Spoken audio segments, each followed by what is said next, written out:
Ikaw, Bongo. Kumpare ta ka.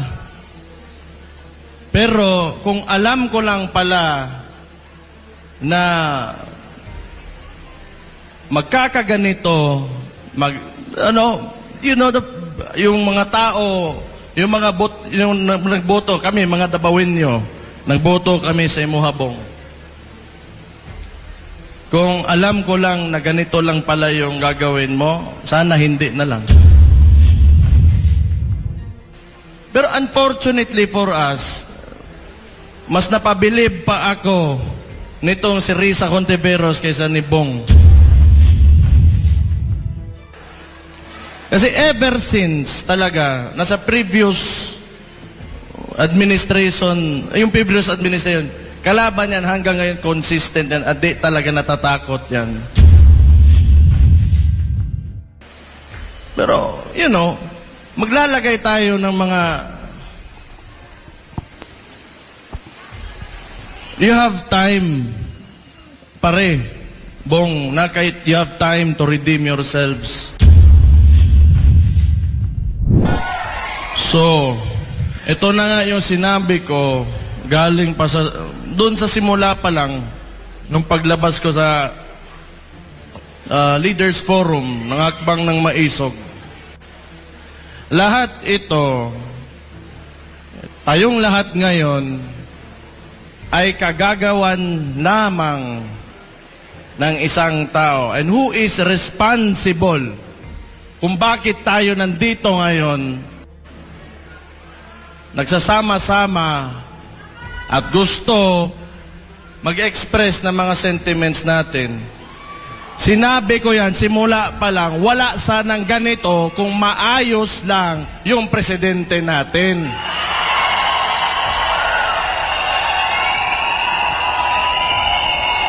Pero, nagulat ako ngayon kasi walang mga dump truck,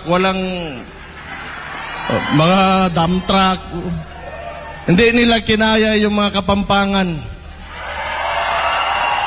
Putang ina, tunay na maisog yung Kapampangan.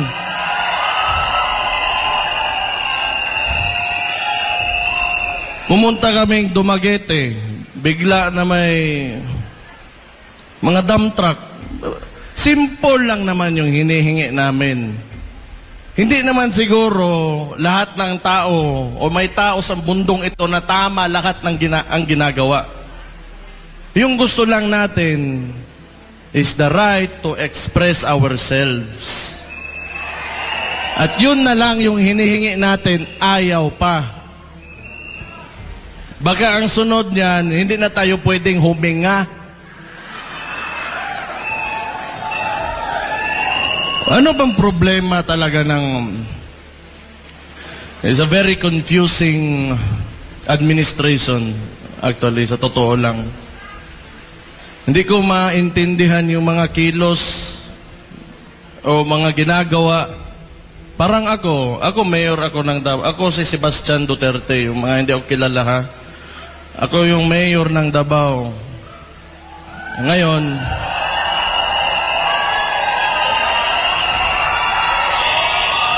wala pa akong sinasabi.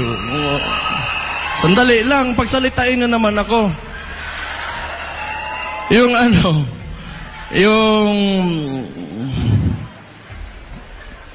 Kaya ganito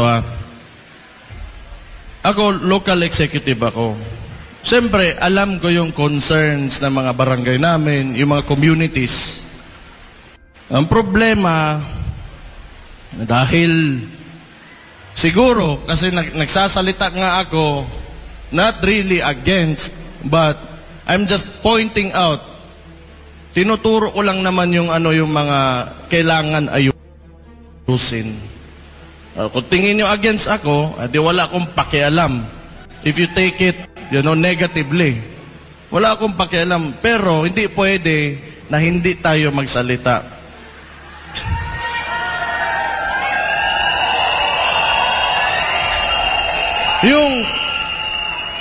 Hindi ito rule of a single person.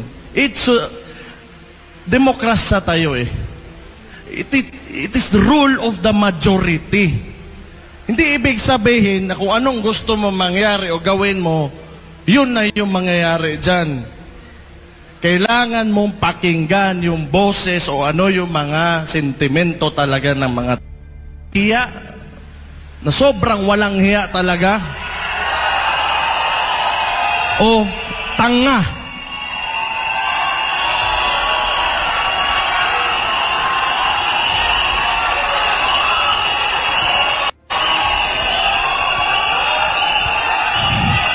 Kung gusto nila na sila-sila lang, sabihin na natin, marami naman paraan yan.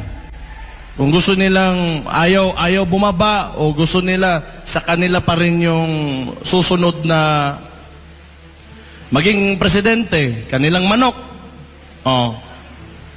O di, magtrabaho ka.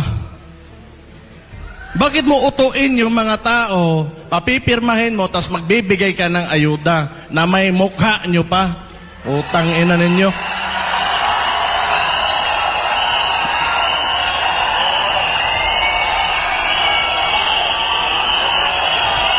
That is also one reason kung bakit, alam nyo, nandito talaga ako. Because I do not agree yung traditional politics talaga. I'm sorry kung maraming matatamaan. Ako, mayor man din ako. Andyan din yung picture ko. But it's time for us to move on. Hindi ibig sabihin, may bigas dyan, nandyan yung mukha mo, sa kanya yan. Pera ng tao yan. Putang ina.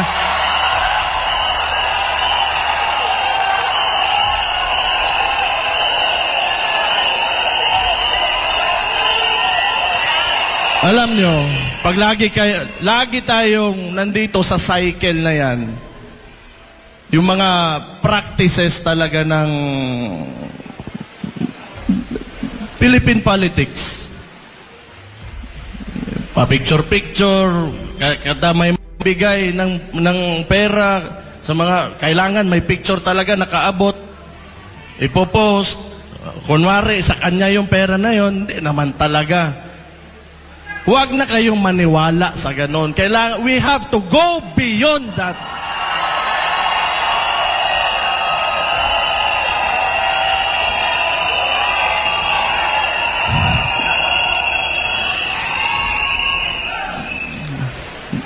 Pero palagay ko ngayon, parang nahiya, nawala na yung mukha ni... Nahiya rin. Meron din palang hiya. Yung picture, napakalaki before, ngayon, maliit na lang. Oh. Utang ina. Hindi. Excuse me for my bibig ko. Ano lang yung expression lang yan. It's a frustration actually. That's why. Dapat ito lang talaga, balik ako sa People's Initiative. Utuin mo yung mga tao. Kasi yung takbo pa ng... may Senate hearing man yun. Senator Amy Marcos was there. Nakita talaga, may findings talaga na nangyari yun. Na niloloko nila yung mga tao. Sa dami mong problema and you know the opportunity that you have being a head of state, a president, or you know, like a couple of people who are in the highest places in government, positions in government, ang dami mong pwedeng ayusin, but your unang-una mong priority is magpatagal lang ng wala pa ka magpakita ka naman ng kahit may ginawa ka lang. Wala talaga. Tingin nila, yung buhay ng Pilipino, ganun lang kadali. Na parang monarkiya talaga. Gusto ko, today, I will become the king, and this lady will become the queen, and all of, you know, nasa lahat ng baba namin, kontrolado namin. Sira ulo, putang ina.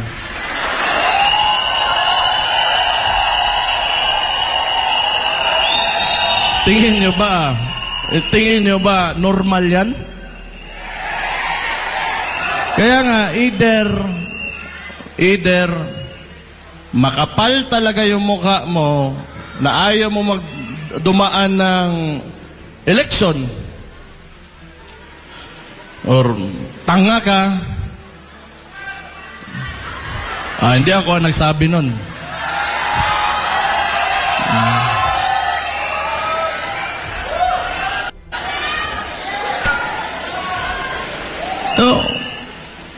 Tapos ngayon, siyempre pumalag yun kami. May mga ibang probinsya din. Yung si Governor Hubahib ng Davao del Norte. So, nagparalisa doon. Anong ginawa ng mga gago? Sinuspende. Actually, I'm really surprised kung bakit hindi pa ako suspended ngayon.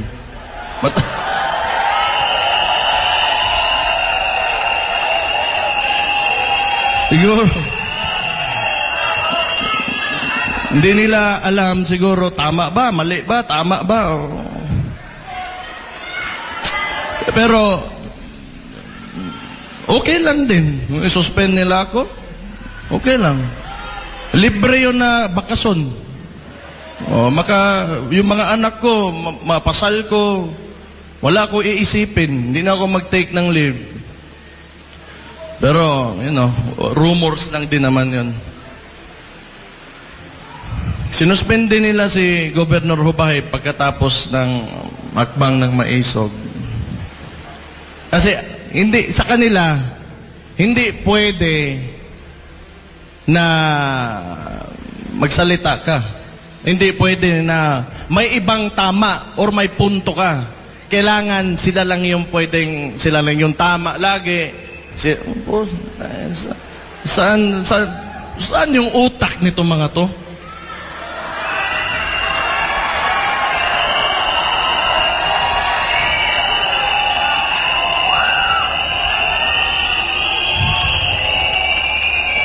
Pumunta kami ng Bulacan. Ang hakbang ng Maisog, nag-attempt sa Bulacan. Hindi natuloy, ang dami nilang exhibition, gamit pa yung mga tao sa gobyerno. Sa Dumaguete, it was the same thing. Pumunta kami ang hakbang ng Maisog, andon, kasama si former President Rodrigo Roa Duterte. Nilagyan nila ng mga truck yung part kung saan dapat yung demonstration. So, bakit ganun ba kasupot talaga yung mga galawan ng itong mga to? Di na lang pwedeng hayaan na lang. Maglaro lang kayo ng patas. Sumatotal, wala man talagang masasaiyo ang lahat nitong mundong ito. Walang ganun. Walang ganun.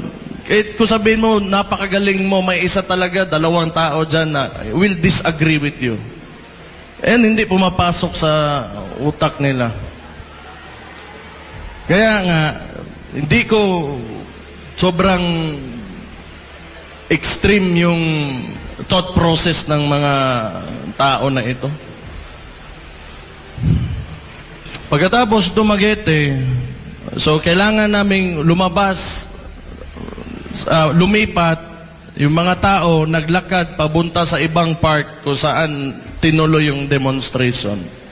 So, pahihirapan ka talaga nito nila. Pagkatapos naman, yung malala sa Tacloban. Yung ginawa nila, naglagay pa rin ng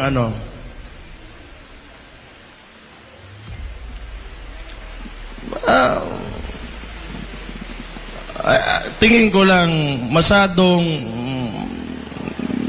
may insecurity itong administration na ito. Kasi if you are really confident with what you are doing, ano yung trabaho mo at sa mga ginagawa mo at maayos ka naman, so bakit mo pipigilan yung mga ganitong klaseng activities? Wala naman, no harm done. Nagsasalita lang naman, and it is our constitutional right to express ourselves. Siguro may ano yan. Ewan ko lang, hindi ko lang talaga alam. Kasi hindi rin naman talaga itong si BBM, yung klase ng presidente na he will address, like current issues. Napansin ko lang, pinipili niya lang. And it's, a lot of this, itong nangyari dito, alam ko yan kasi mayor ako. Isipin na lang natin, nasa isang barangay, may nangyayari na ganito. Then, it will be my responsibility and part of my job. Kung tatanungin ko, what is the problem? Paano natin ayusin yung problema na yan? Paano natin para matapos na lahat at mapayapa tayo ang lahat? Pero wala akong makitang attempt talaga from this administration na gawin yun. All they do, pagkatapos ito, marami na naman yung mangyari sa Davao. Katulad nung, ito talaga. Ako, mayor ako. Ayaw ko yung mga tao sa Davao, bangag. Ayaw ko ng drugs, di ba? Ayaw ko ng mga tao doon kumakain ng sabo o ano-ano dyan. So, wala naman talagang sinabi ko, I'm declaring war on drugs. This city is against drugs. O anong ginawa nila? Nirelieve nila 36 ka pulis. Wala naman ako inutusan. Tanga talaga.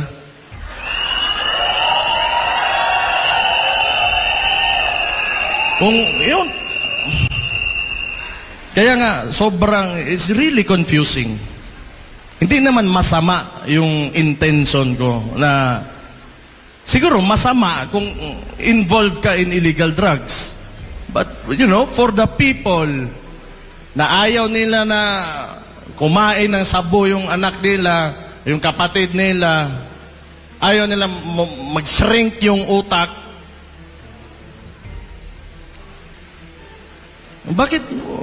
why is it an issue for them? Itong DILG. Bakit ang dami nyo maniobra para... Pakialam nyo ba kung yan yung platform ng Davao City? Ayaw namin talaga ng droga.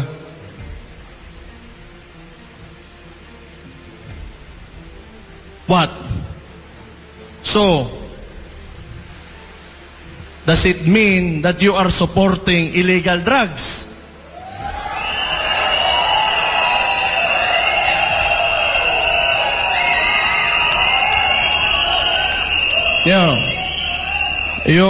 The declaration on war on drugs is because I am concerned of the welfare of the Davaoenos. Tapos gusto nilang barahin, isira ulo.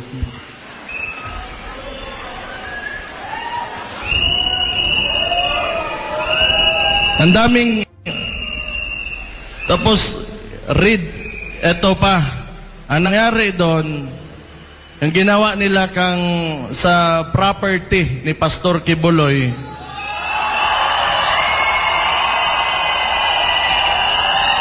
this is a very recent one.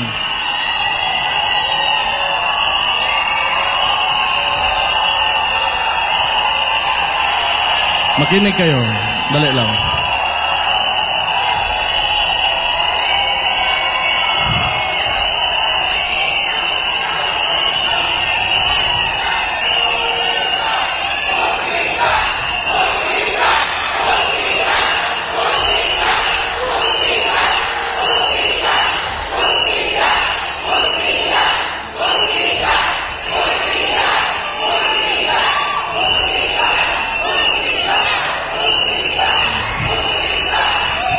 Talaga. Yan ang wala talaga sa Pilipinas. Hustisya.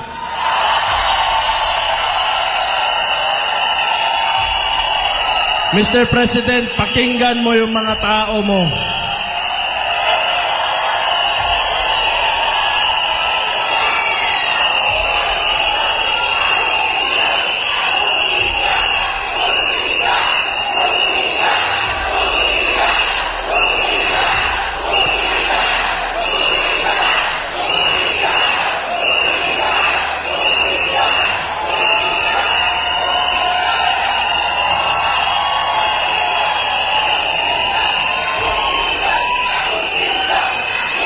Yan. Oh, kaninong kagagawan to? Huwag nyo sabihin yung regional director. Oh, huwag nyo sabihin ako.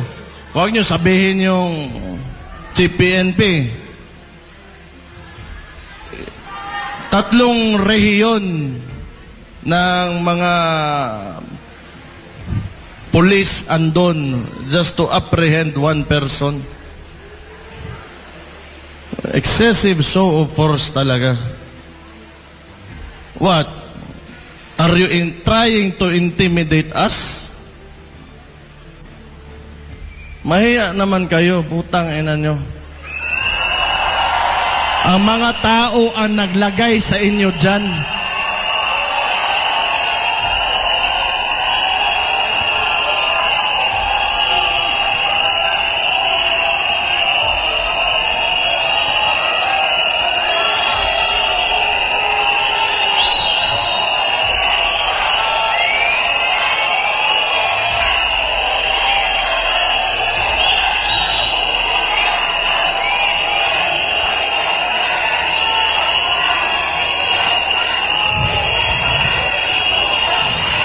Tapos ngayon, ang ginawa nila, imagine this.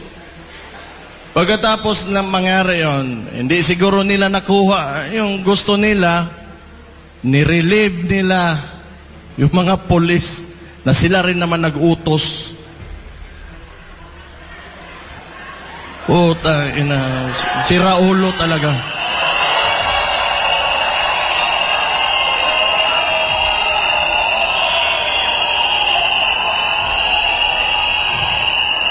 Kinontradict lang nila yung kagagawan nila. Kinokontradict lang talaga nila sarili nila. Tapos ipapalabas nila, wala naman talaga itong ginagawa, itong administration na to. Alam nyo saan magaling to? PR lang. Lagi lang, kasi hawak nila mainstream media, lagi gusto nilang utuin yung sarili nila na everything is alright and walang problema. Yan lang talaga. O, sige.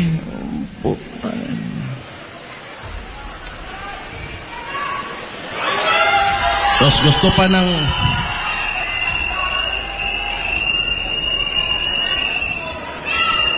Ngayon, gusto pa ng gulo. With China. Pwede ka naman, you can approach, the best way to approach, especially pag territorial conflict is through diplomacy talaga yan. Sino ba naman gusto nga makipagpatayan ka dyan? Nagsalita na nga yun dito kanina. Nandito yun, di ba? Yung fisherman natin na galing na sa kanya sa sarili nilang press conference at sinabi sa mukha nila talaga na noon nakakapagpangisda pa sila doon, ngayon mas nahihirapan sila. Huwag niyo sabihin, bayad yun.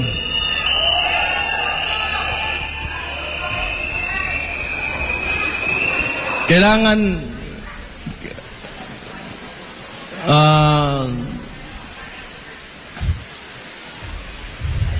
may naalala lang ako. Buti pa kayo, mga ordinaryong Pilipino, mga Kapampangan, at saka yung mga dumayo dito. Hindi kayo takot.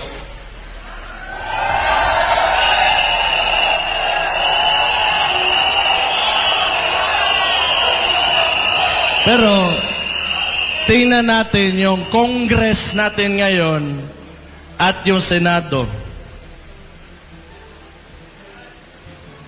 May maisog ba? Ni isa wala. Sabagay, mga lehislatura, mukhang pera talaga yung mga yan. Sana wag lang sila magalit kasi totoo naman.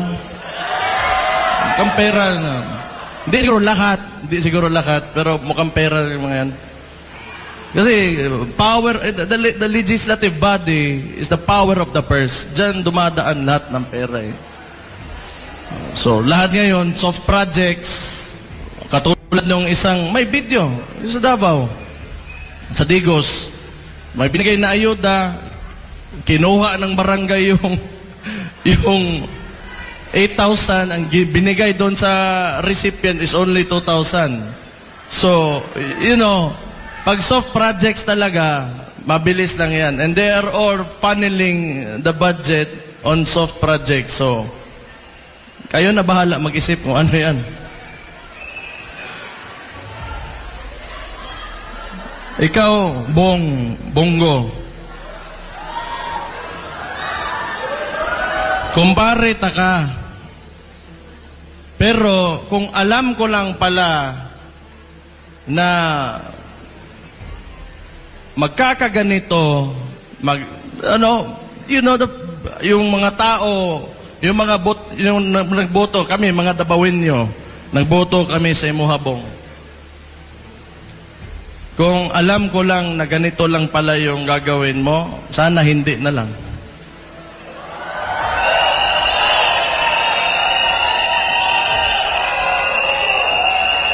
Sa totoo lang, ako, yung iniidolo ko talagang senador, si Miriam, Defensor Santiago, the late Miriam. Purya hisgot lang kasi wala na yung tao, pero iniidolo ko talaga. Yun talaga yung hero ko. Pero unfortunately for us, mas napabilib pa ako nitong si Risa Contiveros kaysa ni Bong. Kasi ever since talaga, nasa previous administration, kalaban yan hanggang ngayon consistent yan, at di talaga natatakot yan. Pero, you know, maglalagay tayo ng mga, you have time, pare, Bong, na kahit you have time to redeem yourselves. Ihatag na ipakita sa MOA that you will stand by the Filipino people. Show your love, yung pagmamahal mo sa bansa, na mas umaapaw pa kaysa sa pagmamahal mo sa sarili mo. Kasi hirap na yung mga tao ngayon.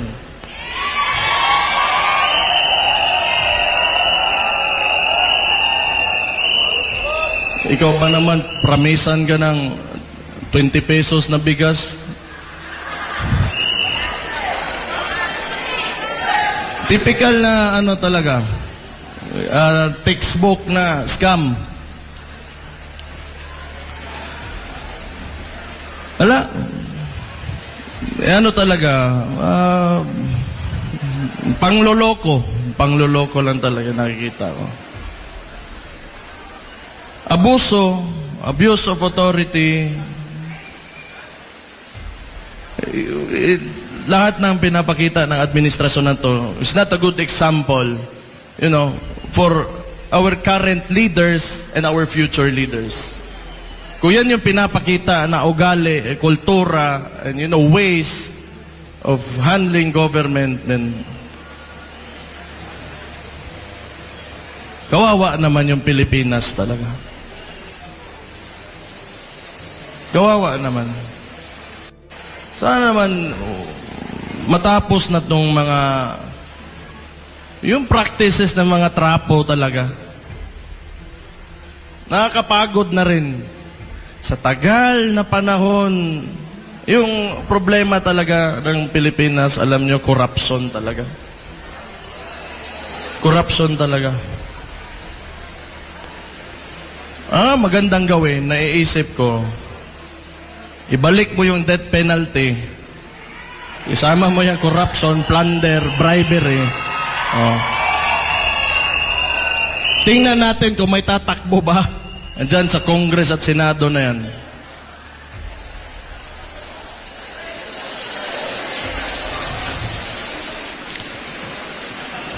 Kung nakikita nga, mga elected officials,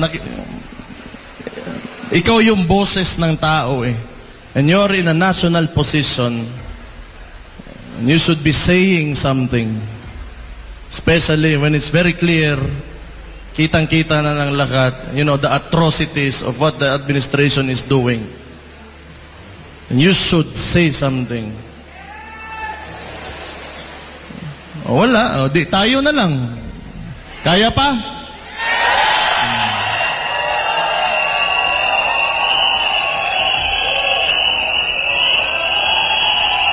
Pero alam nyo, hindi ako naniniwala na hindi kaya talaga ng Pilipino. Kailangan lang talaga may faith lang kayo, may paniniwala lang kayo na maiangat talaga natin yung bansa natin. Kasi kung hindi, wala sana tayo ngayon dito. Kasi mas gusto pa natin na mas maganda pa talagang kinabukasan para sa ating lahat, sa bawat Pilipino. And thank you for being with me tonight dito sa Pampanga, sa Hakbang ng Maisog.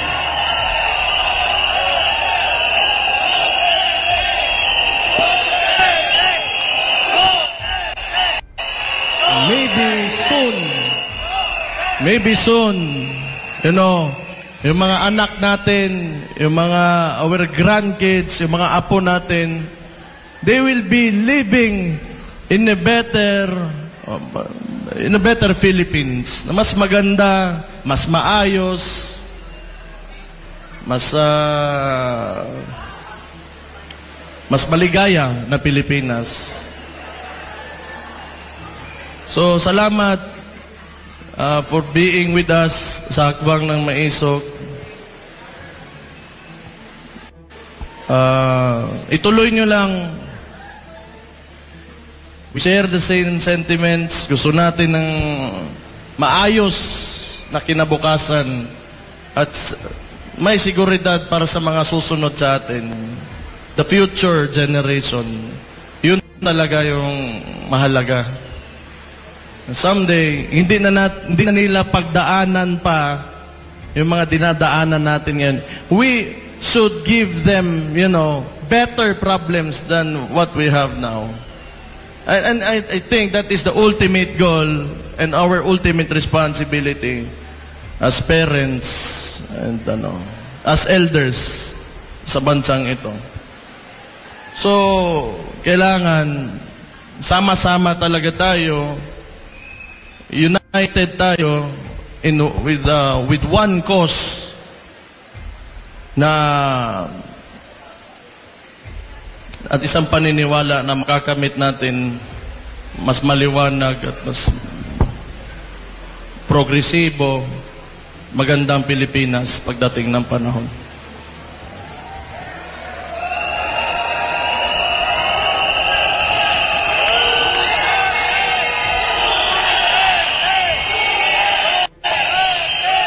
Ako, nagkakaroon lang din ako ng pag-asa dahil nandyan din kayo. Hindi rin kayo, huwag kayo mawawalan ng pag-asa.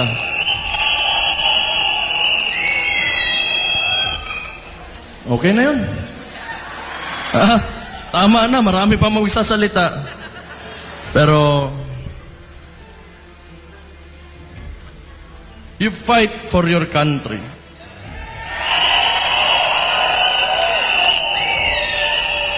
Because as it seems now, nobody is, kundi tayo lang mga tao na nandito sa mababa lang.